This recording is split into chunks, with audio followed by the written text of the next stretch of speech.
کس بات کی اکڑ ہے تم میں؟ سمجھتی کیا ہو خود کو؟ جس انگریزی کلچر کو تم یہاں پھیلانے آئی ہو، میں جان لے لوں گا تمہاری۔ ہمارے گاؤں کی سیدھی سادھی لڑکیوں کو ورغلانے کی کوشش مت کرنا، ورنہ تمہیں منہ دکھانے کے قابل بھی نہیں چھوڑوں گا۔ شاہ ذہن نے سرخ ہوتی آنکھوں کے ساتھ دعا سلمان کو دھمکی دی تھی، جو لڑکیوں کے لیے انگلش میڈیم اسکول کا افتتاح کر چکی تھی اور انہیں انگریزی تعلیم کے فائدے بتا رہی تھی۔ اسی وقت دھواں اڑاتی گاڑی اسکول کے اندر بڑی تیزی سے داخل ہوئی تھی۔ شاہ ذہن بڑے غصے سے گاڑی سے باہر نکلا۔ سامنے کھڑی دعا کو دیکھ کر تو تن بدن میں آگ لگ گئی تھی۔ دشمن کی بیٹی اسی کے گاؤں میں عورتوں کو ورغلانے پہنچی تھی۔ اپنی شال کو کاندھے پر اوڑھتے ہوئے وہ اس کے سامنے جا کر کھڑا ہوا۔ دعا جو اس بات سے بالکل انجان تھی کہ جس گاؤں میں وہ لڑکیوں کے لیے تعلیم گاہ کھول چکی ہے، وہاں کے وڈیرے شاہ ذہن خانزادہ سے ان کے کئی سال سے دشمنی ہے۔ دیکھیں، میں یہاں پر لڑکیوں کو تعلیم دلوانے آئی ہوں، آرام سے بھی بات کر سکتے ہیں۔ دعا نے مصلحت سے بات کی تھی۔ اے لڑکی، ٹانگیں توڑ کے رکھ دوں گا تمہاری۔ اٹھا اپنی یہ کتابیں اور بند کرو اس اسکول کو، ورنہ میں ابھی کے ابھی اسے آگ لگا کے رکھ دوں گا۔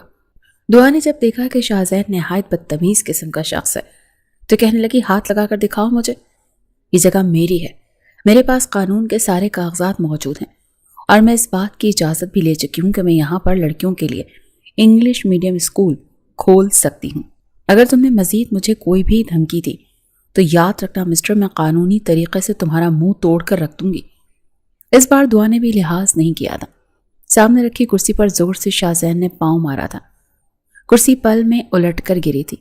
دعا کا دل سوکھے پتے کی طرح کانپا تھا۔ شاہ ذہن نے جیب سے پسٹل نکالی اور نشانہ دعا کے سر کا لیا اور اسے بازو سے پکڑ کر سامنے دیوار سے لگا دیا۔ دشمن کو میں بخشتا نہیں ہوں۔ شاہ ذہن اس گاؤں میں جنگل کے شیر کی حیثیت رکھتا تھا، اور اگر تم نے شیر کی پچھاڑ میں ہاتھ مارنے کی کوشش کی تو بہت پچھتاؤ گی۔ وہ دعا کو دھمکی دینے کے بعد اپنے گارڈ سے کہنے لگا، نکالو گاؤں والوں کو اسکول سے، باہر تالا میں خود لگاؤں گا اور میں دیکھتا ہوں کہ کون سا قانون اس اسکول کا دروازہ مجھ سے کھلواتا ہے۔ اس سے پہلے کہ اس کے گارڈ اسکول میں موجود بچیاں اور ان کے والدین کو دھکے دے کر نکالتے، دعا کہنے لگی، تمہیں میں ابھی سیدھا کرتی ہوں۔ یہ کہہ کر دعا نے جیسے ہی اپنا موبائل پکڑا تاکہ پولیس کو انفارم کر سکے، شاہ ذہن نے اس کے ہاتھ سے موبائل چھینا تھا۔ امریکن بلی، میرے سامنے چالاکی کرنے کی کوشش مت کرو۔ تم ہوتے کون ہو میری جگہ پر اپنا حق جمانے والے؟ یاد رکھنا، دعا سلمان نے بھی چوڑیاں نہیں پہن رکھی۔ میں اینٹ کا جواب پتھر سے دینا جانتی ہوں۔ شاہ ذہن اس کی بات پر قہقہہ لگا کر ہنسا تھا، پھر اس کی کلائی پکڑی جس میں چند کانچ کی چوڑیاں تھیں۔ چوڑیاں تو تم نے پہن رکھی ہیں، تو میں آخری بار سمجھا رہا ہوں، دشمن کی بیٹی شاہ ذہن سے پنگا نہ لو، ورنہ اپنے نام کی چوڑیاں پہنا دوں گا تمہاری کلائی میں۔ مجھے کوئی بھی روک نہیں سکتا، نہ تمہارا بزدل باپ، نہ تمہارا وہ امریکن بھائی۔ یہ کہہ کر اس نے دعا کو اپنے ساتھ کھینچ کر باہر لے جانے کی کوشش کی۔ یو ایڈیٹ، میرا ہاتھ چھوڑو۔ لیکن شاہ ذہن نے دعا کا ہاتھ تو اس وقت چھوڑا جب اسے اسکول سے باہر نکال چکا تھا۔ ایک جھٹکے سے اس کا ہاتھ چھوڑتا ہوا وہ اسے پیچھے دھکیل چکا تھا۔ دعا گرتے گرتے بچی تھی۔ تب تک تمام گاؤں والے اپنی بچیوں کے ساتھ باہر نکل چکے تھے۔ تالا شاہ ذہن نے خود لگایا تھا۔ میں تمہیں چھوڑوں گی نہیں، تمہیں عدالت میں گھسیٹوں گی۔ تم نے کیا سمجھ رکھا ہے مجھے؟ لیکن شاہ ذہن پر اس کی دھمکیوں کا اور اس کے چلانے کا کوئی اثر نہیں تھا۔ تالا لگانے کے بعد گاؤں والوں سے کہنے لگا، اپنی بیٹیوں کے سروں پر دوپٹہ رکھنا سیکھو، ہمارا دین ہمیں بے حیائی نہیں سکھاتا۔ خبردار جو اس امریکن بلی کے امریکن نظام میں اپنی بیٹیوں کو بھیجنے کی کوشش کی۔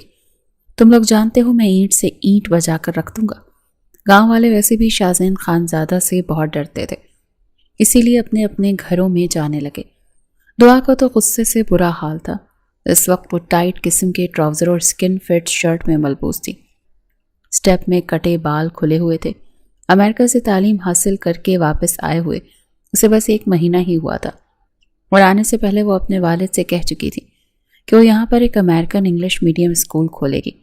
اس کا مقصد برا نہیں تھا، وہ چاہتی تھی کہ لڑکیوں کو انگریزی تعلیم سے بھی متعارف کروایا جائے، تعلیم کا شعور دیا جائے تاکہ لڑکیاں تعلیم حاصل کرنے کے لیے بیرون ملک بھی جا سکیں، صرف پاکستان تک محدود نہ رہیں، اور خاص طور پر گاؤں کی لڑکیاں جنہیں اول تو پڑھایا ہی نہیں جاتا، اور اگر تعلیم دلوائی بھی جاتی ہے تو گورنمنٹ کے اردو میڈیم اسکول میں بس 10ویں ہی پاس کرائی جاتی ہے۔ اس کے نزدیک صرف ایک چیز کی اہمیت رکھی جاتی ہے کہ جیسے ہی وہ بڑی ہوں گی ان کی شادی کر دی جائے گی اور ساری زندگی انہیں مرد کی غلامی کرنی ہے، اپنے شوہر کی مار بھی کھانی ہے اور اس کے بچے بھی پیدا کر کے پالنے ہیں۔ دعا چاہتی تھی کہ عورتوں کے اندر اویئرنیس پیدا کرے کہ وہ اپنے حق کی خاطر آواز اٹھا سکتی ہیں، اور اسی موضوع پر وہ والدین کو لیکچر دے رہی تھی، مگر یہ نہیں پتا تھا کہ شاہزین اسی کے خریدے ہوئے اسکول میں آ کر تالا بھی لگا سکتا ہے۔ اتنی بڑی جرت پر دعا کا دل ملانا جائز ہی تھا۔ شاہزین اپنی گاڑی میں جا کر بیٹھا اور دھواں اڑا کر اس کے پاس سے گزر گیا۔ یو ایڈیٹ، میں دیکھ لوں گی تمہیں چھوڑوں گی نہیں۔ اسے اندازہ نہیں تھا کہ وہ کس کے سامنے کیا بول رہی ہے۔ امریکہ سے آئی تھی، آزاد ماحول میں رہنے کی عادی تھی اور گاؤں کے فرسودہ ماحول کو بدلنا چاہتی تھی، لیکن پہلے ہی قدم پر اسے روک دیا گیا تھا۔ اپنی گاڑی میں بیٹھ کر اس نے فرنٹ ڈور بڑی زور سے بند کیا۔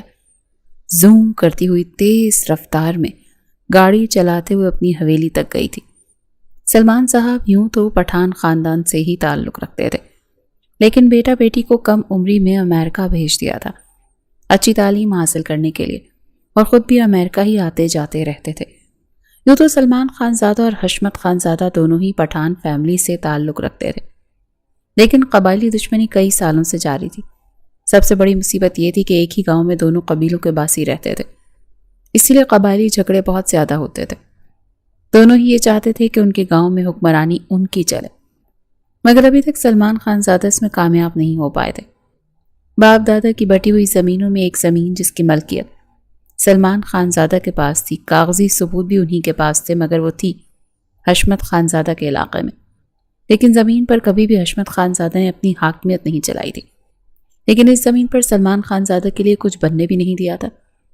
لیکن یہ تب تک تھا جب تک حشمت خانزادہ زندہ تھا۔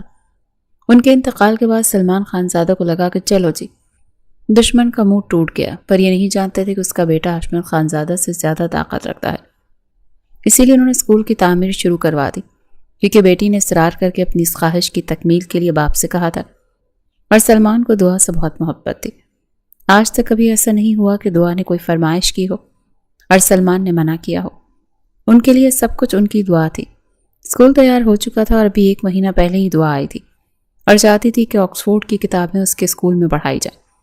ٹیچرز کا انتظام بھی وہ کر چکی تھی۔ ٹیچرز اس نے شہر سے بلوائے تھے جو کہ او لیولز پڑھ چکے تھے اور رہائش تک انہیں اسکول میں ہی دی جا رہی تھی۔ بہت خوبصورت اسکول تیار کیا گیا تھا۔ دعا کا ارادہ تھا کہ تعلیم فری دی جائے۔ اسکول کا نظام اس نے طریقے سے لے کر چلنا تھا، اسی لیے یونیفارم میں شلوار قمیض کے بجائے اس نے اسکرٹ اور شرٹ رکھی تھی، گھٹنوں سے ذرا نیچے کی اسکرٹ جس سے پنڈلیوں تک ٹانگیں نظر آتی۔ وہ اپنے گاؤں کو بالکل امریکن بنانا چاہتی تھی، اور اس کے لیے ضروری تھا کہ وہاں کے رہنے والے انگریزی زبان سیکھیں اور ان کی بچیاں آکسفورڈ کی تعلیم حاصل کریں۔ لیکن جو کچھ آج ہوا تھا، دعا نے جاتے ہی سلمان خانزادہ کو بتایا تھا۔ ان کے تو ہوش اڑ کے رہ گئے تھے۔ یہ حشمت کی نسل ابھی تک ختم نہیں ہوئی۔ مجھے تو لگا تھا باپ مر گیا تو اس کے سپولیے ابھی میرے سامنے سر نہیں اٹھا پائیں گے۔ دعا تم فکر مت کرنا، تم جانتی ہو کہ تمہاری آنکھوں میں ایک بھی آنسو سلمان برداشت نہیں کر سکتا۔ میں اس لڑکے کو چھوڑوں گا نہیں، بہت شوق ہے اسے بدماشی دکھانے کا، اسے منہ توڑ جواب دینا سلمان اچھے طریقے سے جانتا ہے۔ اپنے باپ کو شدید غصے میں دیکھ کر دعا کہنے لگی، بابا آپ نے اسے بخشنا نہیں ہے، آپ کو نہیں پتا وہ کتنا بدتمیز ہے۔ میں چاہتی ہوں کہ وہ جیل سے باہر نہ آئے۔ سب گاؤں والوں کے سامنے اس نے میری 2 ٹکے کی عزت کر دی، میری کلائی پکڑ کر مجھے میرے ہی اسکول سے باہر نکال دیا۔ دعا میں کون سا غصہ کم تھا، خاندان تو ایک ہی تھا، رگوں میں دوڑنے والا خون خانزادوں کا تھا، چاہے دعا ہو یا پھر شاہزین۔ دوسری طرف شاہزین کی فیملی تھی۔ والد کے انتقال کے بعد کم عمری میں ہی باپ کی پگڑی شاہزین کے سر پر آ گئی تھی۔ گھر کا ماحول کافی حد تک دینی تھا۔ یہ نہیں کہ شاہزین بالکل جاہل تھا، پڑھا لکھا تھا، لیکن اسے اپنے گاؤں میں اپنے ہی ماحول کو فروغ دینا تھا۔ اس کے قبیلے میں کبھی کوئی لڑکی بنا سر پر دوپٹہ لیے باہر نہیں نکلتی تھی، نہ ہی کوئی مرد آنکھ اٹھا کر کسی لڑکی کو دیکھتا تھا۔ اور اسی کے قبیلے میں دعا ایسا اسکول کھول رہی تھی جہاں لڑکیوں کو انگریزی تعلیم دی جاتی، یعنی کہ دین سے دوری۔ خود دعا کا لباس بھی ایسا ہی تھا اور جس طرح کا وہ یونیفارم پہنانے کے لیے کہہ رہی تھی۔ شاہزین نہیں چاہتا تھا کہ اس کے قبیلے کے لوگ بھی دعا کے اسکول میں اپنی بچیوں کو بھیجیں اور کل کو یہی لڑکیاں دینی ماحول کے خلاف بغاوت پر اتر آئیں۔ اسی لیے اسے منہ توڑ جواب دے کر آیا تھا۔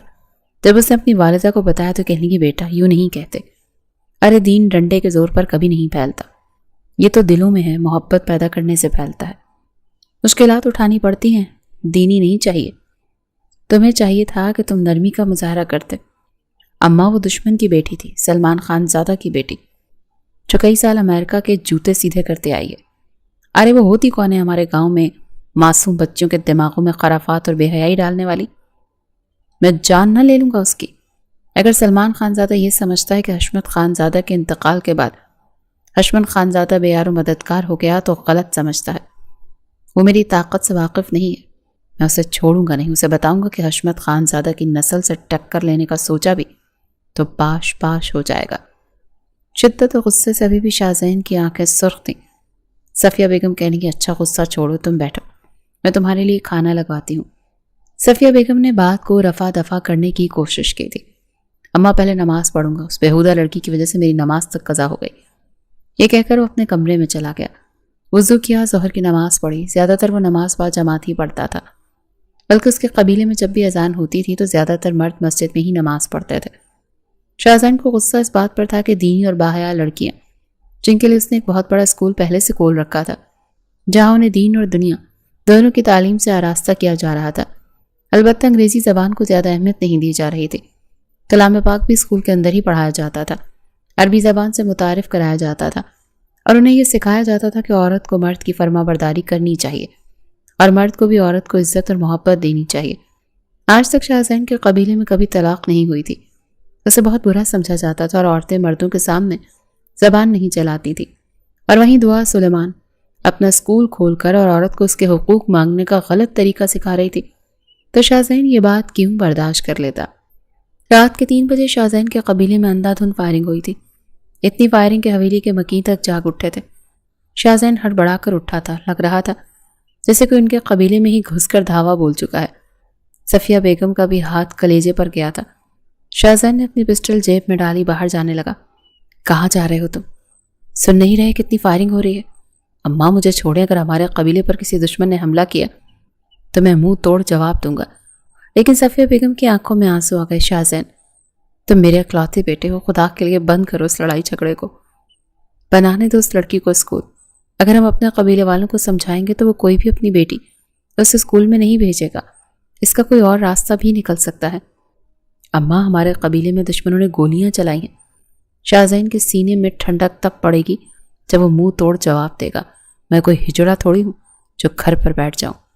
سلمان خان زادہ کو منہ توڑ جواب دوں گا۔ اس نے اپنے گارڈز کو کہا کہ گاڑیاں نکالو، بندوقوں میں گولیاں بھر لو، آج ہم دشمن کے قبیلے کی اینٹ سے اینٹ بجا کر رکھ دیں گے۔ اور پھر ایسا ہی ہوا تھا، فائرنگ قبیلے کے قریب ہی کی گئی تھی، لیکن کسی کا جانی نقصان نہیں ہوا تھا، صرف ڈرایا گیا تھا کہ ہمیں کمزور نہ سمجھو۔ شاہزین اپنے گارڈ کے ساتھ بہت بڑی تعداد میں وہاں پہنچا تھا، لیکن تب تک فائرنگ بند ہو چکی تھی، مگر دوسرے قبیلے کے محافظ ابھی بھی اپنے مورچے سنبھالے ہوئے تھے۔ شاہزین اپنی گاڑی سے نیچے اترا اور زور سے دروازہ بند کیا، اپنی پسٹل کو لوڈ کیا اور سامنے کھڑے گارڈ کی طرف تان لی۔ اپنے سردار سے کہو کہ مرد کا بچہ ہے تو سامنے آ کر وار کرے، اس دنوں کی طرح رات کے اندھیرے میں پیٹ پیچھے گولیاں چلا کر۔ وہ اگر اپنے آپ کو بہادر سمجھتا ہے تو لعنت ہے پھر اس کی بہادری پر بھی۔ یہ بات شاہزین نے دھاڑتے ہوئے کہی تھی۔ سامنے سلمان کے کھڑے ہوئے گارڈز نے بندوقیں شاہزین پر تان لی۔ سلمان صاحب نے کہا ہے کہ ہمارے راستے میں مت آنا، اسکول کھلے گا اور کھل کر رہے گا، کل تک قانونی پرچہ بھی تم لوگوں کے پاس پہنچ جائے گا، اسی لیے ان کی بیٹی کے ساتھ کوئی بھی بدماشی کی تو منہ توڑ جواب ملے گا۔ سامنے کھڑے گارڈ نے بولا، اپنا منہ بند کر کرائے کے چمچے جا اور جا کر اپنے سلمان صاحب کو کہہ کہ یہاں آئے، یا اپنے اس امریکن بلے کو بھیجے، میں بھی تو دیکھوں کہ اس میں کتنا دم ہے کہ وہ شاہزین کے سامنے کھڑا بھی ہو سکتا ہے کہ نہیں۔ اگر سردار ہے تو سردار بن کر سردار سے بات کرے، مجھ سے بات کرے، چوہوں کی طرح اپنی بلوں میں نہ چھپ جائے اور اپنی فوج کو نہ آگے کرے۔ جاؤ بلاؤ اسے، میں اس کا انتظار کر رہا ہوں۔ یہ کہہ کر وہ واپس اپنی جیپ کے بونٹ پر بیٹھ گیا۔ کچھ گارڈ سلمان کی حویلی میں گئے تھے۔ جب انہوں نے شاہزین کے بارے میں بتایا تو سلمان تو جانے کو تیار تھا، لیکن بیٹے نے صاف انکار کر دیا۔ نو ڈیڈ، مجھے لڑائی جھگڑے کی عادت نہیں ہے، میں آپ لوگوں کی خاطر بلی کا بکرا نہیں بن سکتا۔ یہ سننا تھا کہ ایک زوردار تھپڑ سلمان نے اپنے بیٹے فاروق کے منہ پر مارا۔ تم ہوش میں تو ہو؟ تم کیا کہہ رہے ہو؟ میرے بیٹے ہو تم، سلمان کے، سلمان خان زادہ کے۔ تمہیں شاہزین کو منہ توڑ جواب دینا چاہیے، اور ایک تم ہو کہ ڈر کر گھر میں بیٹھنا چاہتے ہو۔ فاروق کہنے لگا، ہاں بیٹھنا چاہتا ہوں۔ ہم لوگوں نے گولی چلانی نہیں سیکھی، قلم چلانا سیکھا ہے۔ میں امریکہ سے یہاں آنا ہی نہیں چاہتا تھا، مجھے وہیں کی زندگی پسند تھی۔ آپ زبردستی مجھے یہاں لائے ہیں۔ میں یہاں آپ کی خواہش کے لیے آ تو گیا ہوں، لیکن جان کی قربانی نہیں دوں گا۔ فاروق خانزادہ نے صاف منع کیا تھا۔ سلمان غصے سے اسے دیکھتے ہوئے باہر نکل گئے۔ جب بارڈر لائن پر پہنچا تو سامنے شاہزین کو گاڑی کے بونٹ پر بیٹھا دیکھ کر اسے غصہ آیا۔ فاروق کی ہی عمر کا تھا، یہ شاید 1 آدھ سال چھوٹا ہی ہوگا، لیکن کسی شیر کی طرح آنکھوں میں قہر لیے وہ سلمان کو دیکھ رہا تھا۔ سلمان کو کچھ پل کے لیے اپنے بیٹے پر افسوس ہوا تھا، جو لڑائی میں بالکل صفر تھا۔ شاہزین گاڑی سے اتر کر بالکل سلمان کے سامنے آ کے کھڑا ہو گیا۔ تم جانتے ہو جتنی گولیاں تمہارے قبیلے والوں نے یہاں چلائی ہیں، اس سے دگنی تعداد میں تمہیں سنائی دیں گی۔ شاہزین دھاڑتے ہوئے بولا تھا، آواز نیچی کر کے بات کرو۔ تم ہوتے کون ہو میری بیٹی کا ہاتھ پکڑنے والے؟ تمہاری اتنی ہمت؟ میں نے تمہیں اس بات کا جواب دیا ہے کہ آئندہ میری بیٹی کا ہاتھ پکڑنے کی کوشش نہ کرنا، مجھے کمزور نہ سمجھنا۔ شاہزین کہنے لگا، اچھا تمہاری بیٹی کا ہاتھ پکڑوں گا تو تم میرے علاقے میں گولیوں کی برسات کرو گے؟ مجھے کوئی شوق نہیں ہے تمہاری اس امریکن بلی کا ہاتھ پکڑنے کا۔ اسے کہو اپنی حد میں رہے، اپنا انگریزی کلچر اپنے پاس رکھے، اپنے قبیلے والوں کو درس دے، انہیں بے حیائی سکھائے۔ اگر میرے قبیلے والوں کی لڑکیوں کے دماغ خراب کرنے کی کوشش کی تو یاد رکھنا شاہزین مار دے گا یا مر جائے گا۔ اور میرے باپ کی طاقت کو تم اچھے طریقے سے جانتے ہو۔ تمہارے قبیلے کا تو پرندہ بھی ہمارے قبیلے کے فضا میں اڑنے کی ہمت نہیں رکھتا تھا۔ میں بھی اسی کا بیٹا ہوں، بس تمہیں یاد دلوانے آیا تھا۔ آئندہ اگر میرے قبیلے میں گولی کی آواز سنائی دی تو تمہارے محل کے شیشے میں خود آ کر توڑوں گا۔ یہ کہہ کر شاہزین نے اپنے گارڈ سے کہا کہ چلو واپس چلتے ہیں۔ وہ جا چکا تھا۔ سلمان کو لگا جیسے اس لڑکے نے بنا ہاتھ اٹھائے اسے بڑی ذلت کا تماچا مارا ہے۔ جب وہ گھر آئے تاکہ فاروق کو کچھ غیرت دلا سکیں تو جیسے اس کے کمرے کا دروازہ کھولا، وہ ویڈیو کال پر کسی لڑکی سے بات کر رہا تھا اور اسے کہہ رہا تھا کہ میں بہت جلد واپس آ جاؤں گا، تم فکر نہ کرو، یا پھر تم گاؤں آ جاؤ کیونکہ تم بھی اسی گاؤں سے تعلق رکھتی ہو، میں اپنے ڈیڈ سے شادی کی بات کر لوں گا۔ یہ سن کر کے جس لڑکی سے فاروق ویڈیو کال پر بات کر رہا تھا وہ اسی کے گاؤں کی ہے، تو سلمان کو حیرت ہوئی تھی۔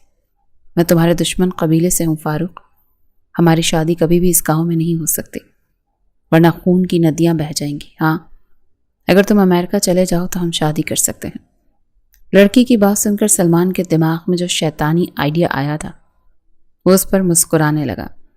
کمرہ بند کر کے واپس اپنے کمرے میں آ کر بڑی چین کی نیند سوئے تھے۔ صبح اٹھے تو فاروق کو اپنے کمرے میں بلایا۔ اسے کہنے لگے جس لڑکی کو تم پسند کرتے ہو میں تمہاری شادی اس سے کرنے کو تیار ہوں، لیکن شادی یہاں گاؤں میں ہوگی۔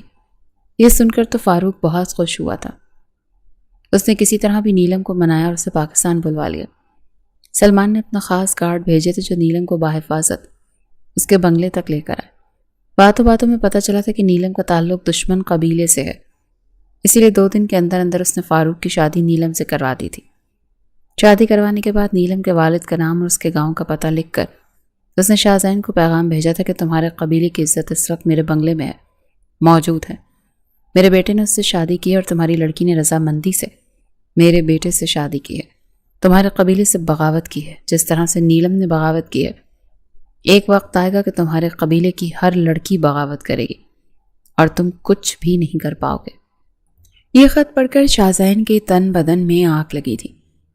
نیلم اس کے خاندان کی لڑکی تھی جو کہ 5 سال پہلے ہی اپنے والدین کے انتقال کے بعد چچا کے ساتھ امریکہ چلی گئی تھی، لیکن کہا یہی تھا کہ جب واپس آئے گی تو شادی اس کی اسی قبیلے کے کسی نوجوان سے کی جائے گی۔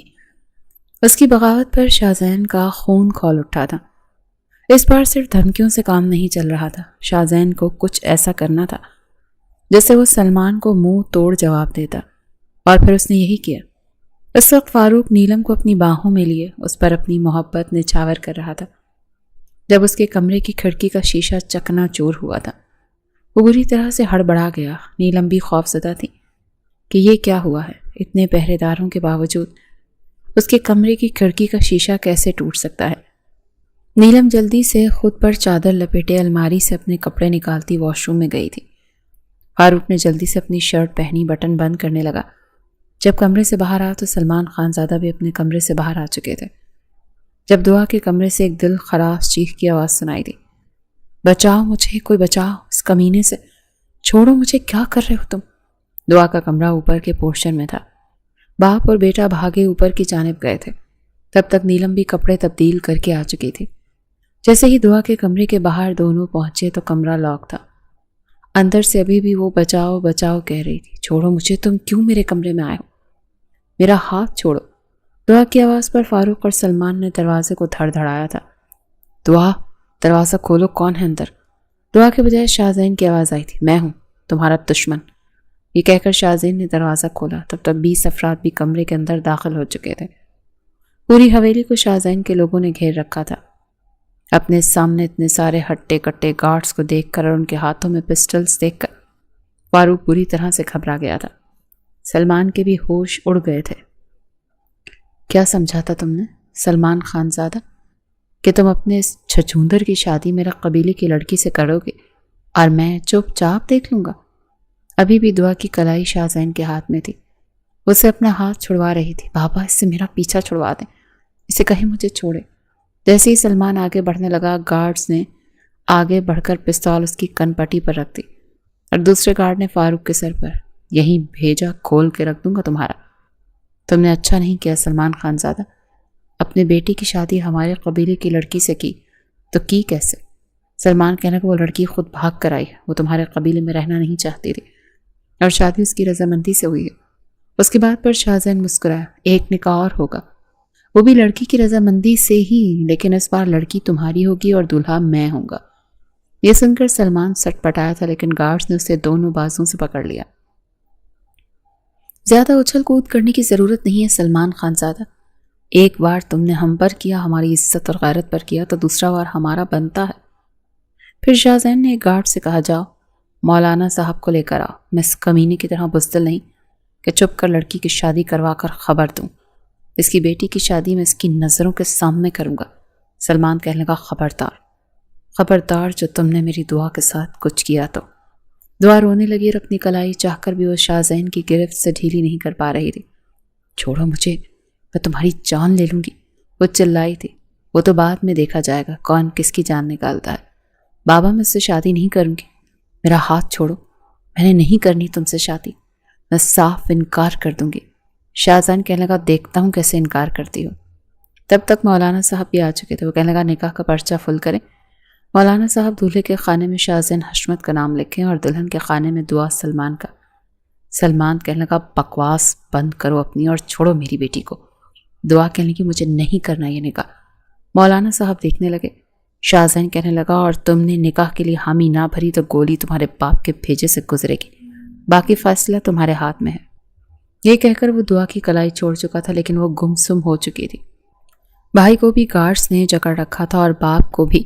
جس قدر شاہزین غصے میں تھا، اس کے باپ اور بھائی کو مار سکتا تھا۔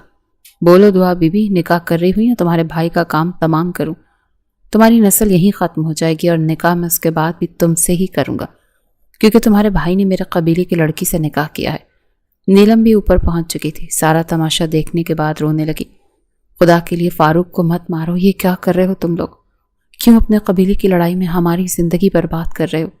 شاہزین کہنے لگا، بکواس بند کرو اپنی، شرم نہیں آئی تمہیں قبیلے کو دھوکہ دیتے ہوئے؟ پھر دعا سے کہنے لگا، اپنی رضامندی سے مجھ سے نکاح کر رہی ہوں یا پھر جان سے مار دوں تمہارے باپ اور بھائی کو؟ وہ غصے سے دھاڑتے ہوئے بولا تھا۔ دعا یوں تھی جیسے کوئی بے جان وجود ہو۔ بہتے ہوئے آنسوں کے ساتھ کہنے لگی، میرے بابا اور بھائی کو کچھ مت کہنا، میں تم سے نکاح کرنے کو تیار ہوں۔ یہ سنتے ہی فاروق اور سلمان چلا اٹھے، نہیں دعا، تم اس کمینے سے شادی نہیں کرو گی۔ یہ بات فاروق نے کہی تھی، سلمان بھی چلا رہے تھے۔ تبھی شاہزین نے گولی فاروق کے بازو پر چلائی۔ وہ بلبلا اٹھا۔ یہ دیکھ کر دعا کی جان نکلی تھی۔ میں کروں گی تم سے نکاح، خدا کے لیے میرے بھائی کو گولی مت مارو۔ وہ بہت زیادہ خوفزدہ ہو گئی تھی۔ یہ جان چکی تھی کہ شاہزین صرف دھمکی نہیں دے رہا، وہ دعا کو بھی جان سے مار ڈالے گا۔ اس بار تو سلمان بھی چپ ہوئے تھے۔ بہرحال دعا کا نکاح جیسے ہی شاہ زین سے ہوا، اس نے دعا کی کلائی پکڑی اور اپنے ساتھ لے کے جاتے ہوئے مولانا صاحب سے نکاح نامہ بھی پکڑ لیا۔ آہستہ آہستہ شاہ زین کے سارے گارڈز حویلی سے باہر نکل چکے تھے اور وہ دعا کو گھسیٹتے ہوئے اپنی جیپ میں بٹھا چکا تھا۔ دعا خود کو چھڑانے کی پوری کوشش کر رہی تھی، مگر شاہ زین کی گرفت کے آگے وہ بالکل ہی بے بس ہو چکی تھی۔ اسے گھسیٹتے ہوئے اپنی گاڑی میں بٹھاتا سیدھا اپنی حویلی لے کر آیا تھا۔ سارے راستے وہ لڑکی آرام سے نہیں بیٹھی تھی۔ جب اس نے دیکھا کہ شاہ زین اس کا بازو نہیں چھوڑا اور ایک ہاتھ سے ڈرائیو بھی کر رہا ہے، تو اس نے اپنا ہاتھ شاہ زین کی گردن کے جانب کیا تاکہ اس کی گردن دبوچ سکے، مگر اس سے پہلے ہی شاہ زین نے گاڑی کو بریک لگا کر اسے وہیں سیٹ پر گرایا تھا اور خود اسے گردن سے پکڑ کر اپنے سامنے کر کے کہنے لگا کہ بہت پر نکل آئے ہیں نا تمہارے امریکن بلی۔ تم جیسی لڑکیوں کو یہی تربیت دی جاتی ہے وہاں امریکہ میں کہ شوہروں کو کیسے پوچھا جاتا ہے اور بدتمیزی کی جاتی ہے، مگر یہاں بھی میں ہوں، میرا نام شاہ زین خانزادہ ہے، ایسے ایسے پاٹ پڑھاؤں گا تمہیں کہ سیدھی لکیر ہو جاؤ گی۔ اس کی ڈانٹ سن کر دعا تھوڑی گھبرا چکی تھی۔ گاڑی مکمل لاک تھی اور وہ گاڑی سے چھلانگ بھی نہیں لگا سکتے تھے۔ وہ اسے لے کر سیدھا اپنے گھر پہنچا تھا۔ سامنے ہی شاہ زین کی ماں پہلے ہی گھبرائی بیٹھی تھی، ہاتھ میں تسبیح پکڑے، سر پر سلیقے سے چادر اوڑھے، جیسے ابھی ابھی چائے نماز سے اٹھ کر آئی ہو۔ شاہ زین نے جیسے اس لڑکی کو نیچے گرانا چاہا، شاہینہ بیگم نے آگے بڑھ کر اسے تھام لیا تھا۔ کہنے لگا بہو ہے آپ کی، دشمن نے ہمیں نیچا دکھانے کا سوچ رہا تھا کہ ہمارے قبیلے کی لڑکی لے جائیں گے تو ہم ہاتھ پر ہاتھ دھرے بیٹھے رہیں گے۔ میں بھی اس سلمان خانزادہ کی بیٹی کو اٹھا کر لایا ہوں اور اب ساری زندگی اس گھر میں رہ کر اپنے ماں باپ کا چہرہ دیکھنے کو ترسے گی۔ یہ سن کر دعا کی آنکھوں سے آنسو نکلے تھے۔ شاہینہ بیگم اسے کمرے میں لے گئی، فوراً ملازمہ سے کہا کہ جاؤ مرہم پٹی لے کر آؤ اور کھانے کا انتظام کرو۔ چھینا جھپٹی میں دعا کو کچھ زخم بھی آ چکے تھے۔ وہ وہیں بیٹھی رو رہی تھی جب شاہینہ بیگم سے بھی اس سے بدتمیزی کی تھی، لیکن جب اس نے شاہینہ بیگم کا اخلاق دیکھا تو اسے اپنی بدتمیزی پر ہی شرمساری سی محسوس ہوئی تھی۔ کھانا کھانے کا تو اس کا بالکل بھی دل نہیں تھا۔ شاہ زین ابھی بھی غصے سے بپھرا حویلی کے آنگن میں ٹہل رہا تھا۔ جب گھر سے باہر نکلتی ملازمہ کو دیکھا تو دھاڑ کر کہنے لگا کہاں ہے وہ لڑکی۔ وہ ڈرتے ڈرتے کہنے لگی کہ چھوٹے سردار وہ اماں بیگم کے کمرے میں بیٹھی ہے۔ وہ دھاڑ کر کہنے لگا اگلے 5 منٹ کے اندر اندر وہ دلہن کے روپ میں مجھے میرے کمرے میں چاہیے، جاؤ اس کو میرے کمرے میں پہنچاؤ۔ ملازمہ تو وہیں سے بھاگی تھی۔ شاہ زین بڑبڑا کر کہنے لگا تمہاری ساری ہیکڑی نکالتا ہوں آج میں۔ دعا کو جب اس نے بتایا تو نفی میں سر ہلا چکی تھی کہ میں اس کے کمرے میں تو ہرگز نہیں جاؤں گی، مجھے واپس گھر جانا ہے۔ یہ کیا سمجھتے ہیں کہ اپنے گاؤں کی باقی عورتوں کی طرح مجھے قید کر کے رکھ لے گا؟ ہرگز نہیں، میں اس کے گھر کی عورتوں جیسی نہیں۔ وہ منع کرتی رہ گئی تھی، کپڑے بھی اس نے بالکل نہیں بدلے تھے۔ وہ اسی حالت میں ہی شاہ زین کے کمرے میں پہنچا دی گئی تھی اور دروازہ باہر سے لاک کر دیا گیا تھا۔ دھڑ دھڑ دروازہ بجانے کے باوجود جب دروازہ نہ کھلا تو ایک جانب بیٹھ کر ہانپنے لگی۔ تبھی اتفاق سے اس کے کمرے کی کھڑکی کھلی ہوئی دکھائی دی تھی۔ بس وہ شاہ زین کے آنے سے پہلے وہاں سے بھاگ کر جانا چاہتی تھی۔ اس سے پہلے کہ شاہ زین کمرے میں آتا، اس نے کھڑکی کھولی اور بیڈ کی چادر کو کھڑکی سے باندھ کر نیچے کی جانب لٹکایا۔ وہ کمرے سے باہر اترنے ہی والی تھی اور اس میں کسی حد تک کامیاب بھی ہو چکی تھی، لیکن جیسے ہی صحن میں کود کر اس نے وہاں سے بھاگنا چاہا تو تبھی کسی مضبوط جوان سے اس کا ٹاکرا ہوا۔ جسے اس نے سر اٹھا کر دیکھا تو سامنے اس کا تازہ بنا شوہر شاہ زین خانزادہ کھڑا تھا۔ اگلے ہی لمحے اسے بازو سے پکڑ کر کہنے لگا اچھا تو یہ ہے تمہارا کلچر، نافرمان عورت، شوہر کے کمرے سے بھاگ رہی ہو۔ شاہ زین خانزادہ کے چنگل سے بچنا اتنا بھی آسان نہیں، کہاں تک بھاگ کر جاتی؟ جب تمہارے باپ اور بھائی کے سامنے میں تمہیں اٹھا کر لے کر آ سکتا ہوں تو میں کچھ بھی کر سکتا ہوں۔ یہ کہہ کر وہ اسے دوبارہ سے گھسیٹتے ہوئے اپنے کمرے میں لایا تھا۔ کمرے میں آتے اس نے گلدان اٹھا لیا تھا۔ کہنے لگی خبردار جو مجھ سے زبردستی کی تو میں تمہاری جان لے لوں گی۔ میں تمہیں اپنا شوہر مانتی ہی نہیں ہوں۔ اگر مجھ سے زبردستی حق وصول کرنے کی کوشش کی تو میں کورٹ جاؤں گی، تو میں کورٹ کچہریوں کے چکر لگواؤں گی۔ مگر شاہ زین بلند آواز میں قہقہ لگا گیا تھا۔ اسے دیکھنے لگا، کہنے لگا تم میرے اس کمرے میں قدم بھی باہر نہیں نکال سکتی، تمہارا جینا مرنا اب یہی کمرہ ہے۔ وہ چلتا اس کے قریب آیا، وہ پھر سے چلائی کہ خبردار، مجھے چھونے کی کوشش بھی کی تو شاہ زین اسے بیڈ پر دھکا دے کر کہنے لگا مجھے کیا تم نے جسم کا بھوکا سمجھ رکھا ہے؟ اسی جسم کے بھوکے تو تمہیں وہاں مغرب میں ملیں گے، جہاں عورتیں ادننگے کپڑے پہن کر گھومتی ہیں اور مرد ان کے وجود سے اپنی آنکھیں سینکتے ہیں۔ مجھے عورت ذات کے جسم میں کوئی دلچسپی نہیں، سمجھی تم؟ شاہزین خانزادہ تم جیسی لڑکی کو صرف ضد کے تحت گھر میں لایا ہے، محبت میں گوڑے گوڑے ڈوب کر نہیں۔ یہ کہہ کر وہ کمرے سے باہر جا چکا تھا اور دعا وہیں پر بیٹھ چکی تھی۔ جب بہت دیر تک وہ نہ آیا تو اس نے ایک نظر اپنے کپڑوں کو دیکھا۔ وہ یہ کپڑے پہن کر تو بالکل بھی نہیں سو سکتی تھی، کیونکہ وہ جگہ جگہ سے پھٹے ہوئے تھے اور ان پر مٹی لگی ہوئی تھی۔ کچھ دیر بعد ہی ملازمہ کچھ سوٹ لے کر کمرے میں آئی تھی۔ وہ سبھی قمیض اور ٹراؤزرز سے ساتھ دوپٹہ۔ ان کپڑوں کو دیکھ کر ہی اسے جھرجھری سی آئی تھی۔ کہنے لگی، یہ کیا روایتی عورتوں والا لباس لے کر آ رہی ہو؟ میں تو یہ سب نہیں پہننے والی، مجھے اپنے لیے اپنے انداز کے کپڑے آرڈر کرنے ہیں۔ ملازمہ نے شاہینہ بیگم کو بتایا تو وہ اسے اس کا موبائل دے چکی تھی۔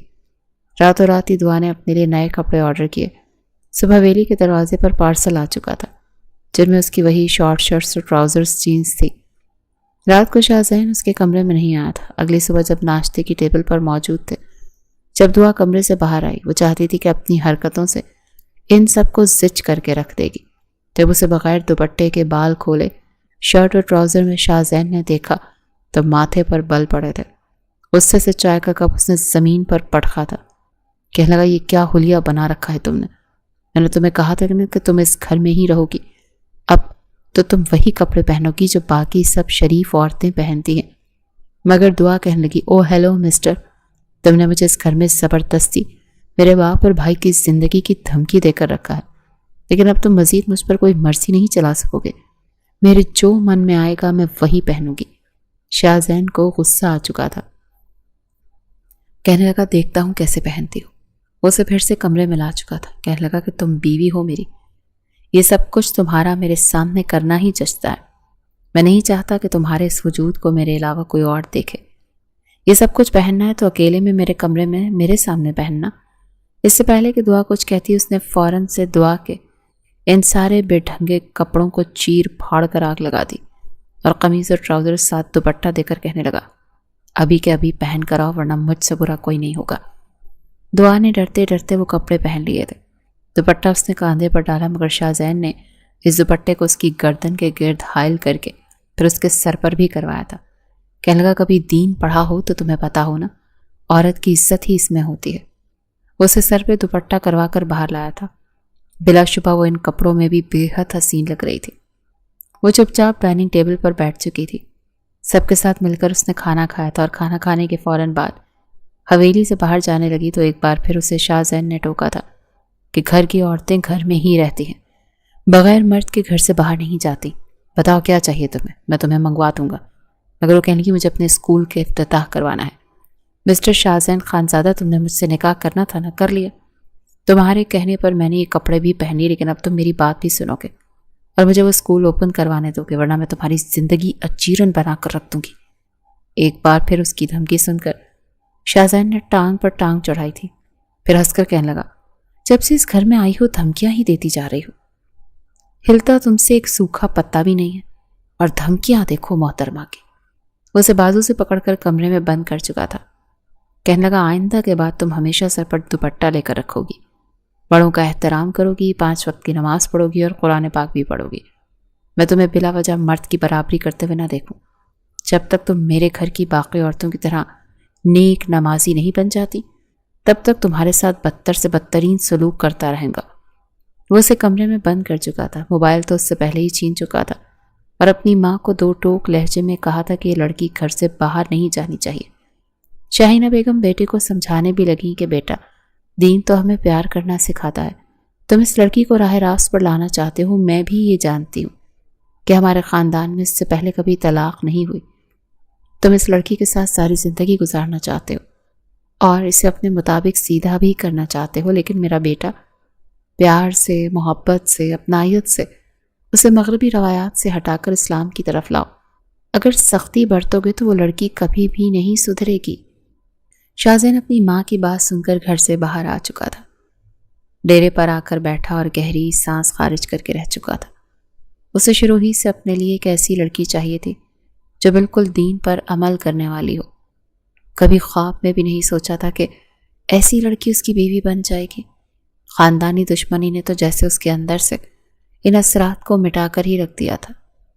وہیں دوسری جانب جب فاروق نے اپنی بیوی کو بڑے پیار سے باہوں میں بھر کر اس کے کاندھے پر اپنا لمس چھوڑا تھا، کہنے لگا آج میرے دوست دلاور نے ہمارے لیے ڈنر پارٹی رکھی ہے، وہاں پر میرے اور بھی دوست ہوں گے۔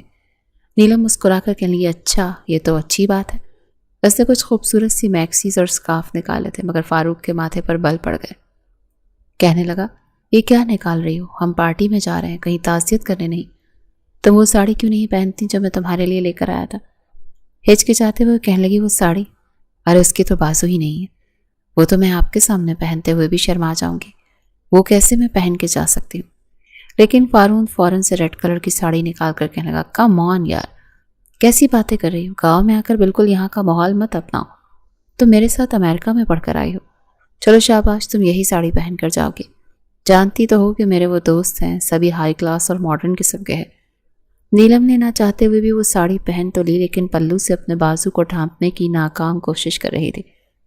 اسے تھوڑا عجیب بھی لگ رہا تھا کیونکہ بھلے ہی اس سے مغربی کلچر کے بیچ رہ کر پڑھائی حاصل کی تھی لیکن کبھی بھی اس ماحول کو اپنے اوپر حاوی نہیں ہونے دیا تھا جس قدر اس ماحول کا اثر فاروق اور دعا پر ہو چکا تھا۔ آئے روز کی پارٹیاں، دعوت اور پھر اس کے سارے ڈیسنٹ کپڑوں کو ایک جانب کو رکھ کر جب فاروق نے پینٹ شرٹس، ٹراؤزرز اور مغربی لباس کا کلیکشن اپنی بیوی کے لیے منگوایا تو وہ تھوڑی سی پریشان ہو چکی تھی۔ کہنے لگی فاروق مجھے یہ سب کچھ پہننا اچھا نہیں لگتا، لیکن فاروق پر اثر کیا ہونا تھا، وہ تو الٹا اس سے لڑ پڑتا تھا کہ میں اب کیا تمہیں یہ بڈھی اماں جیسے کپڑے پہنا کر پارٹیوں میں لے کر جاؤں گا؟ تم میری بیوی ہو، جب مجھے کوئی مسئلہ نہیں ہے تو تمہیں بھی نہیں ہونا چاہیے۔ یہ سن کر وہ خاموش ہو جاتی تھی۔ وہی دعا سارا دن بھوکی پیاسی کمرے میں بند رہتی تھی۔ رات کو جب شاہ زین اس کے کمرے میں آیا تو وہ گھٹنوں میں سر دیے رو رو کر آنکھیں سجا چکی تھی۔ شاہ زین نے جب اسے دیکھا تو ایک پل کو اس کا دل تھوڑا سا دکھا تھا۔ پاس آ کر بیٹھا اور کہنے لگا کہ دیکھو لڑکی، ہمارے خاندان میں لڑکیوں کے ساتھ کسی طرح کی کوئی زبردستی نہیں کی جاتی اور میں نہیں چاہتا کہ تمہارے ساتھ بھی کوئی زبردستی کی جائے، بھلے ہی تم دشمن کے قبیلے سے ہمارے گھر میں آئی ہو، لیکن میں چاہتا ہوں کہ تم یہاں کے طور طریقے سیکھ لو، میری بیوی بن کر اس گھر میں رہو اور دوبارہ میں تمہیں مغربی لباس میں نہ دیکھوں، اور اسکول کھولنے کا خیال تم اپنے ذہن سے نکال ہی دو۔ اگر کھولنا ہے تو بچیوں کے لیے ایک مدرسہ کھلواؤ جہاں پر انہیں عالمہ کی تعلیم دی جائے، وہ حافظ قرآن بنے، دین سیکھیں۔ لیکن یہ سن کر دعا کو چڑ سی ہوئی تھی۔ وجہ یہ تھی کہ سلمان صاحب نے اپنے بچوں کو شروع ہی سے دین سے دور ہی رکھا ہوا تھا۔ دعا چڑ کھا کر کہنے لگی بس بھی کرے، آج کے دور میں کون ایسی باتیں کرتا ہے؟ آج کل زندگی میں وہی شخص کامیاب ہے جو کہ انگلش بولنا اور لکھنا جانتا ہے اور جو انگلش میں بات کر سکتے ہیں۔ جانتے ہیں اگر یہاں کی لڑکیاں انگلش میڈیم میں اسکول میں پڑھیں گی، انگلش سیکھیں گی تو کل دنیا میں کس قدر کامیاب ہوں گی، اپنے پیروں پر کھڑی ہوں گی اور کل کو آپ جیسے مرد کبھی بھی ان پر حکم نہیں چلا سکیں گے۔ ایک بار پھر اس کے منہ سے جلی کٹی باتیں سن کر شاہ زین کو غصہ تو آیا تھا لیکن وہ اپنی ماں کی بات پر عمل کرتا ہوا گہری سانس خارج کر کے کہنے لگا دیکھو لڑکی، میں بڑے ہی تحمل مزاجی کے ساتھ تم سے بات کر رہا ہوں لیکن تم تو ٹیڑھی کھیر ہو، سیدھی بات تمہارے دماغ میں بیٹھتی ہی نہیں۔ ابھی تو تم نے میرا حق زوجیت بھی ادا کرنا ہے۔ میں یہ سوچ کر تم پر رحم کر رہا ہوں کہ تمہارے لیے یہ سب کچھ تکلیف دہ عمل ہوگا۔ آخر کو تم نے امریکہ کے ولایتی خوراک کھا رکھی ہے، بھلا مجھ جیسے مرد کو جو گھی مکھن کھا کر پلا بڑا ہو اسے جھیلنا تمہارے بس کی بات نہیں ہے۔ مگر اب ولیمہ بھی کرنا ہے، اور ولیمہ تو تبھی جائز ہوتا ہے جب میاں بیوی ایک دوسرے کے قریب آئے۔ اماں بیگم کہہ رہی تھی کہ وہ ولیمے کی دعوت رکھ رہی ہیں اور میں ان کو منع بھی نہیں کر سکا۔ شاہ زین جان بوجھ کر چہرے پر ایک عجیب سی معصومیت سجا کر بولا تو دعا کی ہوائیاں اڑی تھی، شاید یہی اڑی ہوئی ہوائیاں وہ دیکھنا چاہتا تھا۔ دعا فوراً 2 قدم پیچھے ہٹی تھی، کہنے لگی میں تمہیں اپنے وجود پر دسترس حاصل کرنے نہیں دوں گی، سمجھے؟ بھاڑ میں گئے تم اور تمہارا ولیمہ، لعنت بھیجتی ہوں میں، میرے ساتھ زبردستی کرنے کی کوشش بھی مت کرنا ورنہ بہت پچھتاؤ گے۔ شاہزین کہنے لگا تم مجھے روک نہیں سکتی دعا۔ دعا چلا کر کہنے لگی میں روکوں گی۔ تبھی شاہزین نے اسے پکڑا اور فوراً اس کے لبوں پر اپنے لب رکھ چکا تھا۔ دعا کا سانس تو حلق میں ہی اٹک کر رہ چکا تھا، وہ سانس لینا ہی بھول چکی تھی۔ چند لمحے کے لیے شاہزین نے یہ گستاخی کی تھی اور پھر اس کے لبوں کو آزاد کر دیا تھا۔ پھر اپنے لبوں پر موجود اس کے لمس کو صاف کر کے کہنے لگا ایک کس سے تو تم مجھے روک نہیں سکی اور باتیں کرتی ہو بڑی بڑی۔ شاہزین خانزادہ کو کسی کا باپ بھی نہیں روک سکتا، تم جیسی لڑکی تو بالکل بھی نہیں۔ جس روز میرا موڈ بن گیا نا، اس روز تمہارا کیا حشر ہوگا تم سوچ بھی نہیں سکتے۔ بس دعا کرو دعا سلمان کہ میرا دل تمہارے حسین سراپے پر نہ آ جائے، ورنہ چلنا دوبھر ہو جائے گا تمہارا۔ وہ یہ کہہ کر بیڈ پر لیٹ چکا تھا اور دعا تو صوفے پر بیٹھی رہ گئی۔ آج رات وہ کمرے میں سونے والا تھا اور وہ صوفے پر آدھی رات تک بیٹھی یہی دیکھتی رہی کہ کہیں وہ اس کے سونے کا فائدہ اٹھا کر اس کے قریب آنے کی کوشش نہ کرے۔ رات 3 بجے اس کی آنکھ لگی تھی۔ جب کچھ دیر بعد فجر کی اذان کا وقت ہوا تو شاہزین اٹھ چکا تھا۔ اسے بھی جگا کر کہنے لگا اٹھو بی بی، اذانیں ہو رہی ہیں۔ وہ فوراً سے آنکھوں پر بازو رکھ گئی، کہنے لگی ہو رہی ہیں تو کیا کروں، سونے دو مجھے۔ مگر شاہزین کو غصہ آ چکا تھا، بازو سے پکڑ کر اسے کھڑا کر کے کہنے لگا اذانیں ہو رہی ہیں، نماز کا وقت ہو چکا ہے، اٹھو اور نماز پڑھو۔ اس نے تو آج تک رمضان میں بھی اٹھ کر کبھی فجر کی نماز ادا نہیں کی تھی۔ آنکھیں مسلتی ہوئی وہ اٹھ کر کہنے لگی مجھے نہیں پتا کیسے پڑھتے ہیں۔ جیسے جیسے وہ لاپرواہی کا اظہار کر رہی تھی، شاہزین کو تو مزید غصہ ہی آ رہا تھا۔ کہنے لگا تم مسلمان ہی ہو نا، اٹھو اور مجھے نماز سناؤ، کیسے پڑھی جاتی ہے۔ وہ تو سیدھی سیدھی اس کی کلاس لینے لگا تھا۔ وہ بھی پوری آنکھیں کھول کر اسے دیکھنے لگی، جانتی تھی کہ وہ اسے نہیں بخشے گا۔ اسے سب سے پہلے تو اپنی آنکھوں میں پانی کے چھینٹے مارے، پھر بچپن میں جو کبھی اس کی ماں نے اسے نماز پڑھنا سکھائی تھی وہ ٹوٹے پھوٹے الفاظ میں سنانے لگی۔ تو شاہزین نے فوراً اسے کان سے پکڑ کر اٹھک بیٹھک کرنے کو کہا۔ کہنے لگا میڈم کو یہ پتا ہے کہ انگلش میڈیم اسکول کھولنا ہے، میرے سامنے اکڑ اکڑ کر کہہ رہی تھی اسکول کھولوں گی، یہ کروں گی، وہ کر لوں گی، اور آتی خود کو نماز تک نہیں ہے۔ شرم کا مقام ہے تمہارے لیے، جی تو یہ چاہ رہا ہے کہ تمہاری زبان کاٹ کر میں تمہارے ماتھے پر چپکا دوں۔ دعا تھوڑی شرم سار سی ہوئی تھی، کبھی اس کے باپ نے اسے فورس ہی نہیں کیا تھا کہ وہ نماز پڑھے۔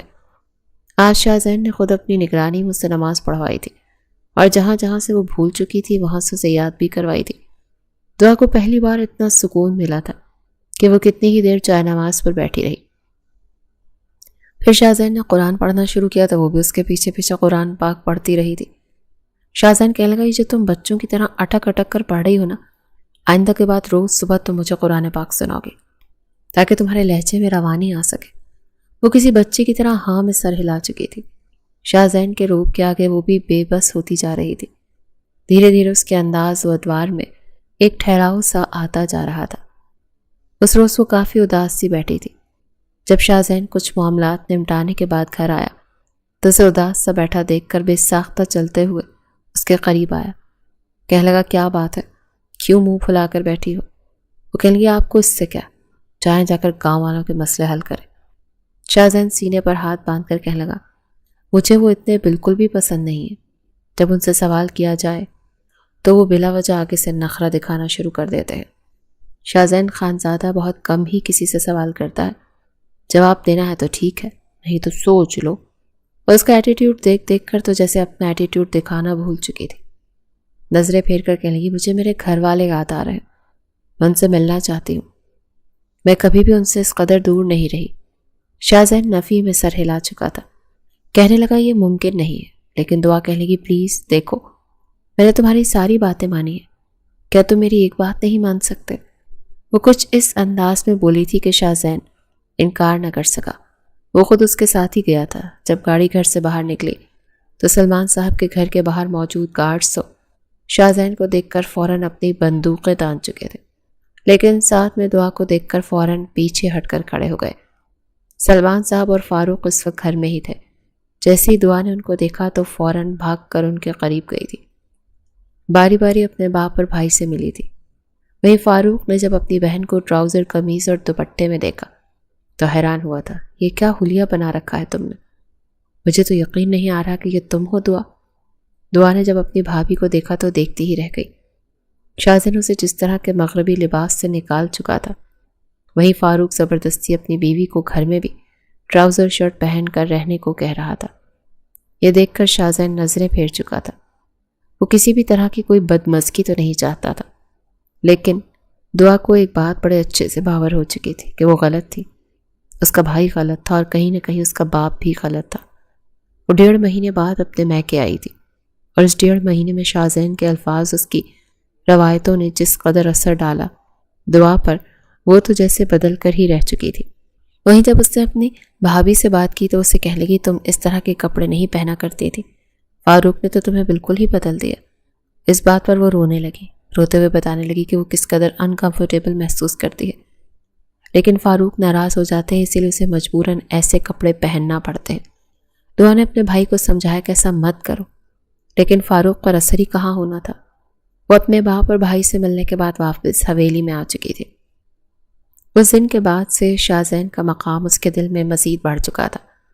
شازین جیسا چاہتا تھا دعا بھی ویسے ہی بننے لگی تھی. وہ جب تک دین سے مکمل طور پر دور تھی، اب سچے دل سے واپس اپنے دل و دماغ میں ایک مشرقی لڑکی جیسی تبدیلیاں لا چکی تھی. یہ دیکھ کر شازین کے دل میں بھی اس کی جگہ پہلے سے بھی زیادہ مضبوط ہو چکی تھی. لیکن دعا کا بھی خواب تھا کہ وہ ایک انگلش میڈیم اسکول بنائے. اس شام جب شازین گھر آیا تو بڑے سلیقے سے سب کے ساتھ بیٹھ کر کھانا کھا رہی تھی، اور شاہینہ بیگم نے مسکرا کر بتایا تھا کہ بیٹا، سارا کھانا میری اکلوتی بہو نے بنایا ہے. یہ سن کر شازین کے چہرے پر شاید پہلی بار ہی صحیح مسکراہٹ آئی تھی. مسکرا کر کہنے لگا اچھا، کھانا تو اچھا بنا ہے. اس نے مسکرا کر اپنی جیب سے 5,000 کا نوٹ نکال کر جب دعا کے ہاتھ پر رکھا تو اس کی خوشی کی کوئی انتہا نہیں رہی تھی. اسے لگ رہا تھا جیسے نہ جانے کس قدر بڑا تحفہ اسے مل چکا ہو. چہرے پر حیا کی لالی بھی آ چکی تھی. جب وہ کمرے میں گئی تو شازین بھی کمرے میں ہی آیا تھا. اس کا موڈ اچھا دیکھ کر اس نے بات کا آغاز کیا تھا. کہنے لگی کہ دیکھیں شازین، آپ اتنے فلاحی کام کرتے ہیں، میں پچھلے 2 مہینوں سے دیکھ رہی ہوں. آپ غریبوں کی مدد کر رہے ہیں. کتنی ہی بیوہ عورتیں آپ کے سہارے پر زندگی بسر کر رہی ہیں. کتنے ہی بچوں کو ماہانہ وظائف مل رہے ہیں.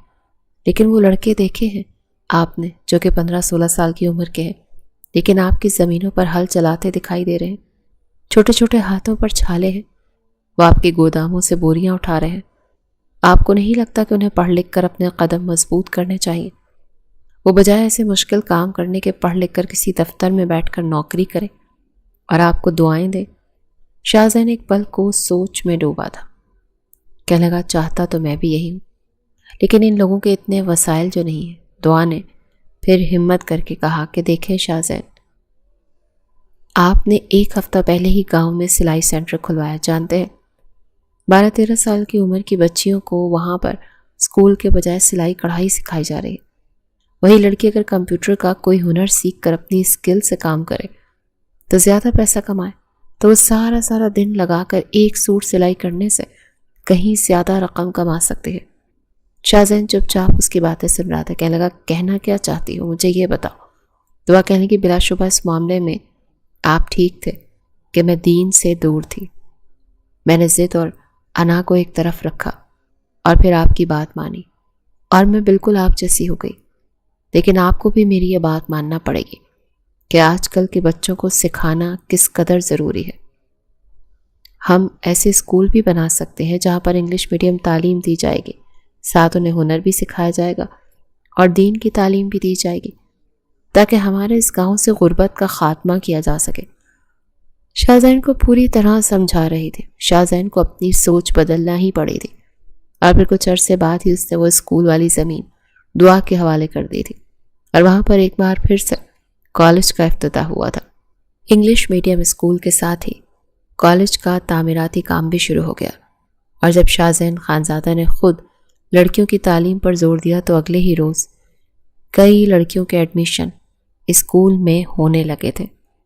شازین نے اسکول کے بڑے سخت قوانین بنا رکھے تھے، جہاں پر دین کی تعلیم بھی دی جا رہی تھی اور فیس بھی بے حد کم تھی تاکہ ہر گھر کا بچہ اس اسکول میں آ کر تعلیم حاصل کر سکے۔